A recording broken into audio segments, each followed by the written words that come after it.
với còn coi mi vớ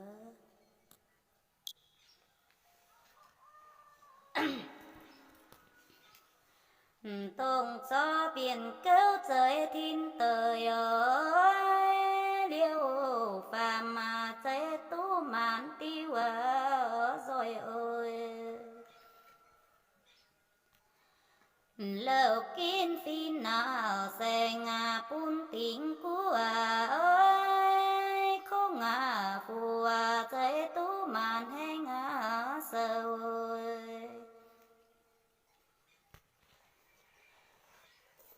không phù bé sốt dưới kinh duyên tiên nở tồn bữa với bàm nhân tin đĩa bơi tồn bữa bé thương phi y tam hồ hồ tu kinh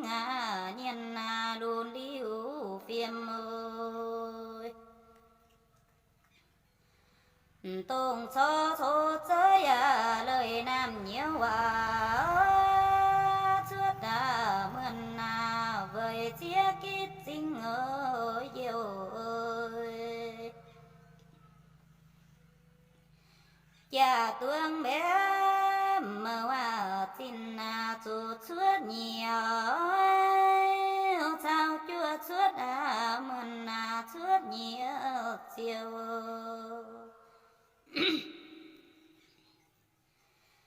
Diệt chia bé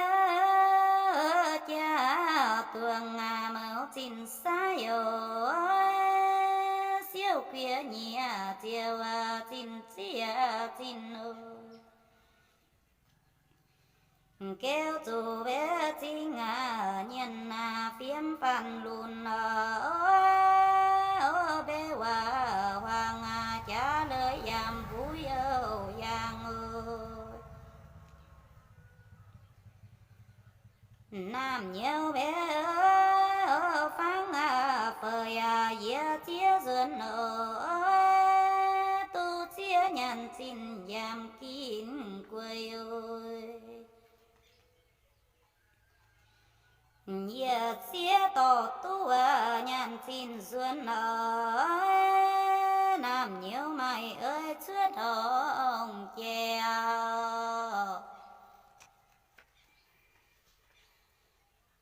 Diệt chia bé y tu béo gian liu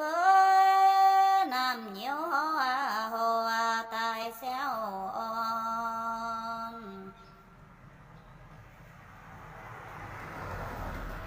xưa mượn bé kêu mày tình nhân ơi lời liu bầu sai có trời hành ơi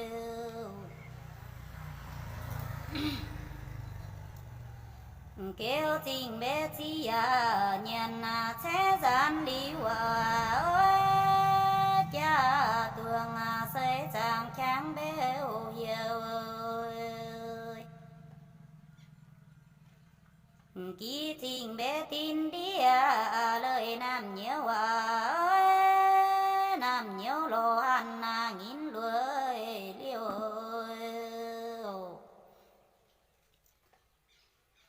tin đĩa xây chàng kéo tình lờ béo liu phẩu trái khóc trời yêu ơi bún ra nằm nhiều có trời rồi ơi giảm phán cha tương béo khung gai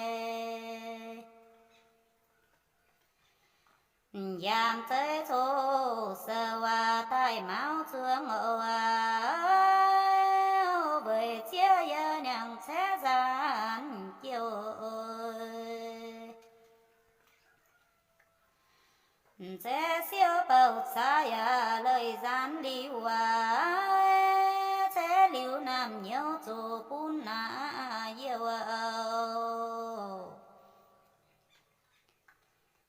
mai chia bé to sân màu chia cơ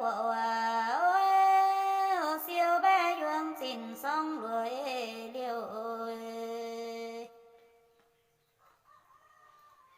Nam nhiều về phang ơi thao màu giá chia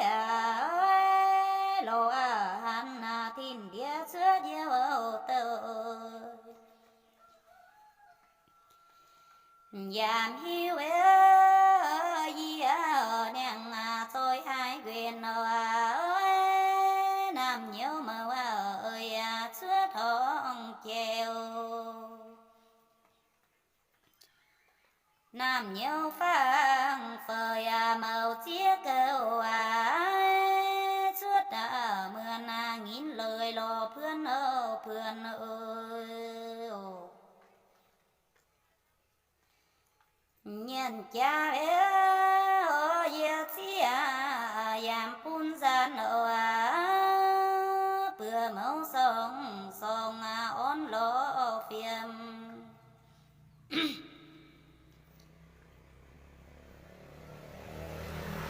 thời khi bé tài sai chán quyền ơi chiếm mà bùi nhàn sán miền tôi ở pin ơi cha tương dế ơi ô chi phang ta phun ơi nam nhớ quyền nhiều suốt nhiều chiều ơi hát đâu thì đâu lòng của em ơi.